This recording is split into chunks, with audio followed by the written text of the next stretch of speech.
Então, sejam bem-vindas, bem-vindo. É sempre muito bom estar aqui com pessoas tão queridas, né, para desenvolver os temas espirituais que são presentes na nossa vida, né? A gente, às vezes, na correria do dia a dia, a gente não para pensar o quanto que a espiritualidade faz parte da nossa vida, né? E hoje é um dia especial, acho que um dia que a gente trouxe de propósito um tema social muito importante, porque é um tema que permeia o nosso dia a dia, né? Hoje é o Dia Nacional da Consciência Negra e é uma data que recentemente se tornou um feriado nacional, né? Ele já era feriado em alguns lugares, mas passou a ser um feriado nacional, dada a importância do momento, né? A importância dessa composição da nossa cultura, da nossa realidade, de todos esses elementos que fazem com que o Brasil seja o que é, né? Brasil, esse país mega diverso, mega biodiverso também, com tantos elementos tão bonitos e que fazem com que a nossa cultura seja tão rica, né?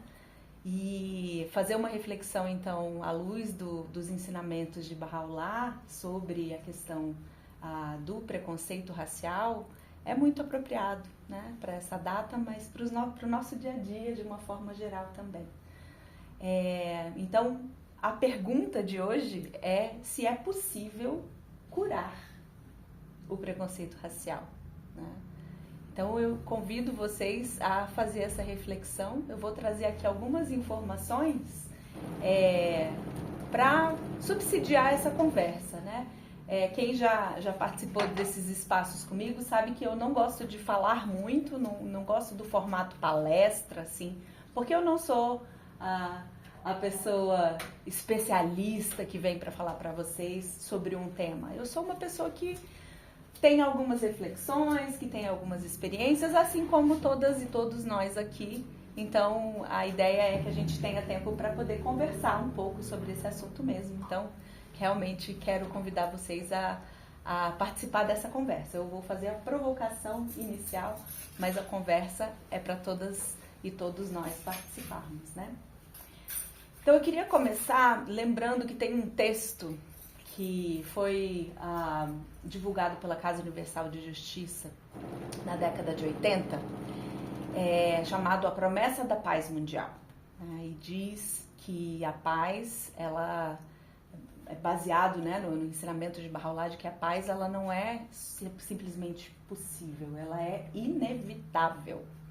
Mas a gente tem uma série de desafios à nossa frente, tem várias questões que a humanidade precisa superar para poder fazer com que essa paz, aqui no nosso nível de entendimento, ela possa vir a ser, né? Então ela é inevitável, mas nós precisamos escolher o caminho que vamos percorrer para esse momento. E aí eu trouxe um pedacinho desse texto da Promessa da Paz Mundial, que depois, se vocês quiserem, a gente pode passar o link também, porque acho que é muito interessante a gente falar sobre isso, né? E aí esse texto, ele fala assim: se essa paz será alcançada somente depois de horrores inimagináveis, precipitados pelo apego obstinado da humanidade a velhos padrões de comportamento, ou se será concretizada agora, através de um ato de vontade coletiva, eis a escolha que se oferece a todos que habitam a Terra. É nossa escolha. Somos nós que construímos esse caminho. Nós é que decidimos como que a gente vai chegar nesse objetivo, nessa utopia que faz a gente seguir caminhando, né? E aí o texto continua. Nesta conjuntura crítica, e aí lembremos que isso é década de 80, é agora, né? É esse período em que a gente está vivendo. Então, nessa conjuntura crítica em que os problemas de difícil tratamento que confrontam as nações foram fundidos numa preocupação comum pelo bem-estar do mundo todo, a nossa inércia face à maré de conflitos e de desordem seria por demais irresponsável. Esse texto, ele elenca alguns dos obstáculos para a paz. E aí um deles é a questão das armas nucleares, um deles é a questão do nacionalismo desenfreado, das pessoas que se apegam muito ao seu país e esquecem que a gente habita um mesmo planeta, né? Uma mesma nação humana. Tem os desafios relacionados com o fanatismo religioso, tem os desafios relacionados com a igualdade entre mulheres e homens, e tem o racismo. Então esse texto menciona o racismo como sendo um dos elementos importantes que a gente precisa superar para poder promover a paz. E aí ele diz, o racismo, um dos males mais funestos e persistentes, constitui um obstáculo importante no caminho da paz. A prática perpetra uma violação demasiado ultrajante da dignidade dos seres humanos para poderem ser toleradas sob qualquer pretexto. O racismo exige o desenvolvimento de potencialidades ilimitadas impede o desenvolvimento das potencialidades ilimitadas das suas vítimas, corrompe seus perpetradores e desvirtua o progresso humano. O reconhecimento da unidade da humanidade, que é um dos princípios basilares da fé Bahá'í, implementado através de disposições jurídicas apropriadas, tem que ser universalmente sustentado para que esse problema possa ser superado. Então a gente precisa de estruturas que vão ajudar a gente a combater esse racismo. Então a gente fala muito sobre a questão das leis, a gente fala muito sobre a questão da responsabilidade do Estado, a gente fala muito da necessidade de a sociedade civil se organizar.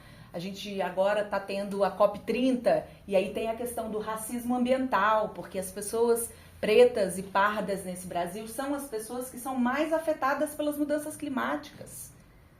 São as pessoas que perdem suas casas, são as pessoas que são mais vulneráveis nas enchentes.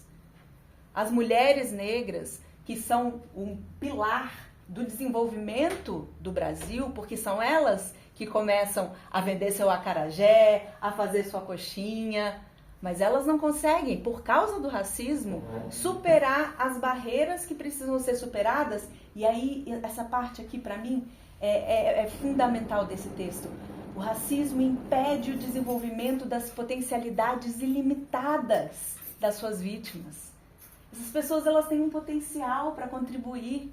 Elas têm muita coisa para oferecer para que o nosso mundo se torne um mundo melhor, para que a gente tenha mais desenvolvimento social, mais desenvolvimento econômico, mais justiça, né? E elas estão impedidas, essas pessoas estão impedidas de chegar a esses espaços de tomada de decisão, de contribuição para a nossa economia, né? Então, tem uma série de coisas. E aí eu trouxe algumas estatísticas para a gente parar para pensar também um pouquinho, que saíram num artigo dessa semana da Folha de São Paulo. Então, a Folha de São Paulo diz o seguinte, é um artigo que é assinado pelo Micael França, que venceu o prêmio Jabuti Acadêmico, ele é economista pela USP, ele foi visiting scholar em Columbia, em Stanford, ou seja, uma pessoa que vem estudando essa temática já há muito tempo, né? É um homem negro. E o artigo dele fala sobre mercado de trabalho e diz o seguinte: mulheres brancas são as grandes vencedoras das últimas décadas. E eu achei bem legal a gente pensar isso aqui, porque tem algumas estatísticas, né? Se a gente parar para pensar, por exemplo, que os homens negros... Peraí, vou voltar aqui um pouquinho. Em 1982, as mulheres recebiam cerca de 55% da renda dos homens brancos. Então, em 82, uma mulher branca recebia pouco mais da metade do que um homem branco, tá? Ao longo de 40 anos, houve uma convergência progressiva e agora, pouco tempo atrás, em 2020, as mulheres brancas chegaram de 55% para 70% da renda dos homens brancos, né? Então, é um ganho substancial. Significa que, em termos de gênero, a gente está até avançando, né? Agora, olha os homens negros. Lá em 82, eles partiam de 50% da renda dos homens brancos. E aí, em 2020, eles sobem para 57%.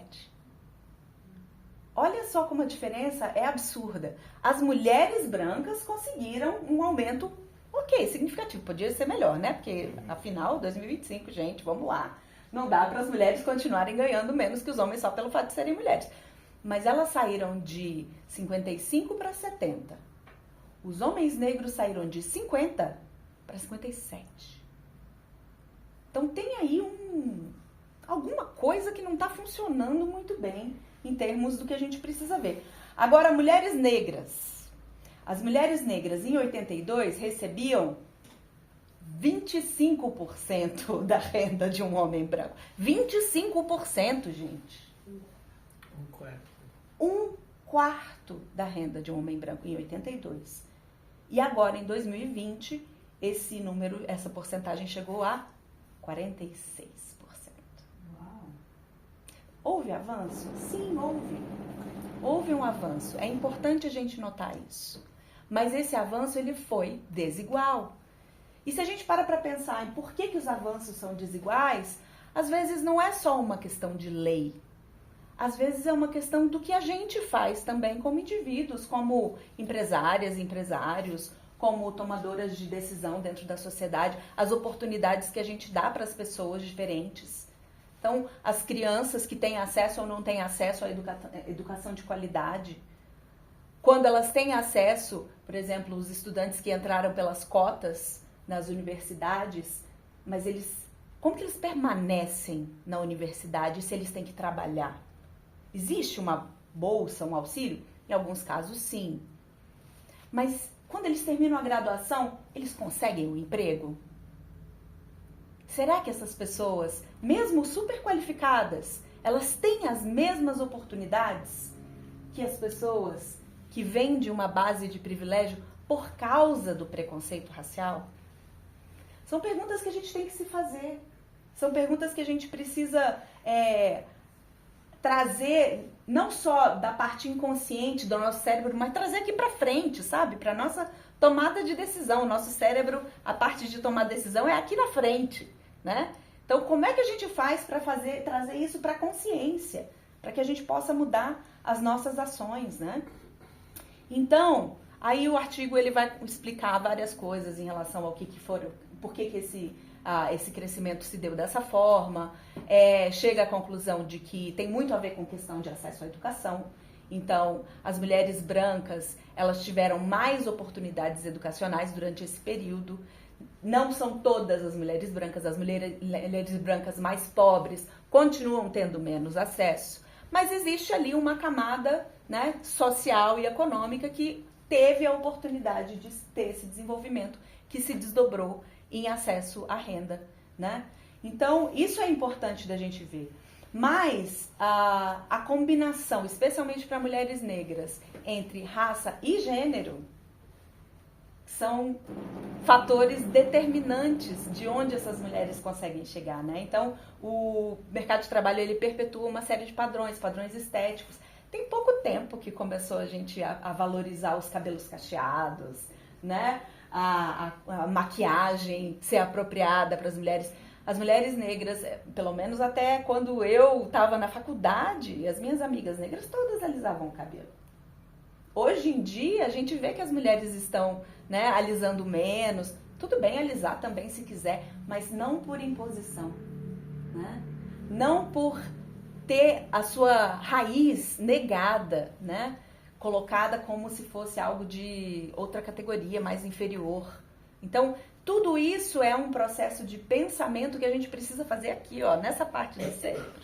A gente tem que parar de simplesmente aceitar as coisas e começar a fazer esses questionamentos. E não são questionamentos radicais, de posicionamento político, é espiritual.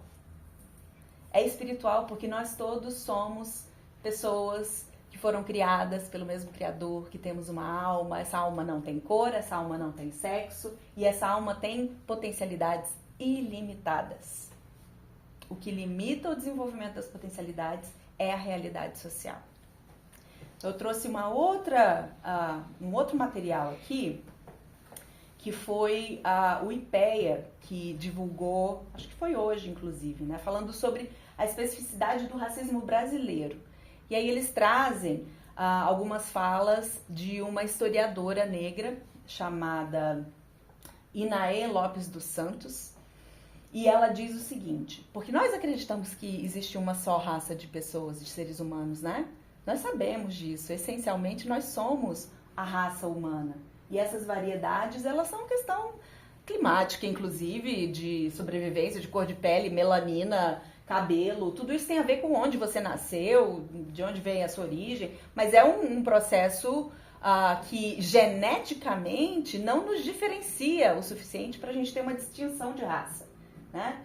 Então, o mais fácil, talvez, seria dizer, não, eu não tenho preconceito porque é todo mundo ser humano, eu não quero falar sobre racismo, racismo não é uma coisa que me interessa, eu prefiro não falar sobre isso porque eu não acredito que existem raças.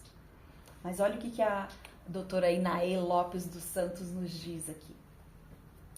Por mais que o conceito de raça seja um equívoco do ponto de vista biológico, ele é fundamental para se pensar a experiência humana. Especialmente desde o século XV e, sobretudo, no Ocidente. A gente está falando de processos históricos que fazem com que um grupo de pessoas se sobreponha a outros, explore um outro grupo, faça com que as pessoas sejam subalternizadas, sejam diminuídas, tenham a sua força de trabalho desqualificada, a sua aparência, tudo isso são estratégias de poder, né? E o ser humano, a gente sabe que ele tem duas naturezas, né? Ele tem uma natureza que é mais instintiva, de dominação, mas ele tem essa outra natureza também que é elevada, espiritual. Então, qual dessas duas naturezas a gente quer estimular nesse nosso processo de reflexão, né? Então, o instinto, ele existe, e a dominação existe, e as coisas ruins que o ser humano é capaz de fazer, mas a gente também é capaz de fazer coisas muito boas, né? Então, a provocação de hoje é o que nós podemos fazer, independente das estruturas vigentes, independente das falhas do Estado, independente do mercado, independente de todas as coisas que estão por aí e que a gente não tem controle. Será que tem alguma coisa que nós podemos fazer como pessoas, como indivíduos, como coletivos, para fazer com que esse mal funesto, né, como o texto da Promessa da Paz Mundial coloca, seja superado? Existem estratégias que a gente pode adotar coletivamente no nosso dia a dia, nas nossas relações, para que a gente possa contribuir para essa cura do preconceito racial? Eu acho que a gente pode fazer muita coisa. Quando a gente falava aqui do artigo das mulheres brancas, né, e da evolução que elas tiveram em termos do acesso à educação, do acesso a trabalho, emprego, renda, o autor, ele menciona esse aspecto de poder fazer parte de um grupo que consegue ter acesso às coisas, né? Então, ele tem acesso à educação, à escola de qualidade, não é simplesmente educação genérica, mas é de qualidade e é pensado, é estratégico. Então, o que eu sinto em relação a essa questão do racismo é que a gente tem que pensar com estratégia. E a estratégia, nesses casos de populações vulnerabilizadas, que eles não são vulneráveis, são vulnerabilizados, a estratégia passa por medidas afirmativas. A gente tem que colocar, no direito tem esse negócio do que é afirmativo, que é você precisa tomar ação, né? Então, o Marcelo está terminando o curso de Direito e pode falar muito melhor sobre essa questão da lógica, né, do que é uma política afirmativa e uma política que simplesmente mantém ali as coisas como elas estão, né? Então, você tem dentro das estratégias jurídicas, você tem coisa que é positivada e aí só pode ser desse jeito, você tem coisa que... E tem essas estratégias que precisam ser medidas afirmativas, você tem que afirmar aquilo ali, você tem que colocar aquilo numa prática, né? Exemplo de medida afirmativa são as cotas. São as cotas nas universidades, a cota no serviço público, cotas para parlamentares, diversas cotas que existem para diversos grupos. E que o Brasil fez muito bem na época em que estava tentando branquear a população, né? Com medidas afirmativas para grupos específicos vindos de diferentes lugares. Então, a gente teve medidas afirmativas para japoneses, a gente teve medidas afirmativas para italianos, a gente teve medidas afirmativas para uma série de grupos. Mas a gente não tinha medidas afirmativas para a população de países africanos. Então, historicamente, isso fez com que o nosso país fosse do jeito que ele é hoje. Então, talvez esteja na hora da gente assumir essa afirmação do que a gente acredita, né? Talvez esteja na hora da gente valorizar, não sei, as empreendedoras negras que a gente conhece. Talvez esteja na hora da gente começar a dar mais oportunidade para as pessoas que a gente conhece. Talvez esteja na hora da gente conviver mais com pessoas diferentes. Mas isso é um processo daqui, ó. É um processo de refletir e tomar ação. Isso não acontece naturalmente. A renda das mulheres brancas não chegou a esse patamar por acaso. A renda da população negra não se manteve nesse patamar por acaso. Os jovens negros não estão ocupando mais espaço nas universidades por acaso.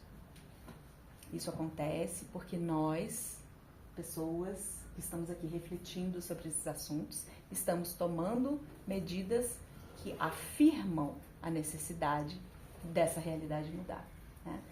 Essa historiadora, ela disse mais uma coisa que eu queria compartilhar com vocês aqui, ó. Ela fala sobre o papel do Estado, fala uma série de coisas, fala sobre racismo científico, mas isso aqui, esse trecho me chamou muita atenção. Ela, como historiadora, naturalmente é professora também, né? E ela diz: não sai da minha cabeça que os mesmos jovens que a polícia mata poderiam ser meus alunos. O menino que na escravidão era o mais caro enquanto mercadoria é hoje aquele que a República Brasileira mata com maior facilidade. Até quando a gente vai fechar os olhos? Até quando a gente vai invisibilizar esse tema, né? Tá na hora da gente começar a pensar em como a gente pode contribuir para esse diálogo.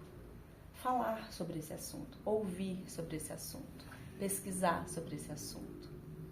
Não ter medo de encarar o fato de que nós vivemos em uma sociedade ainda racista. Mas o racismo, ele pode ser superado. Porque a paz é inevitável, a igualdade é inevitável. O que a gente faz intencionalmente gera resultados.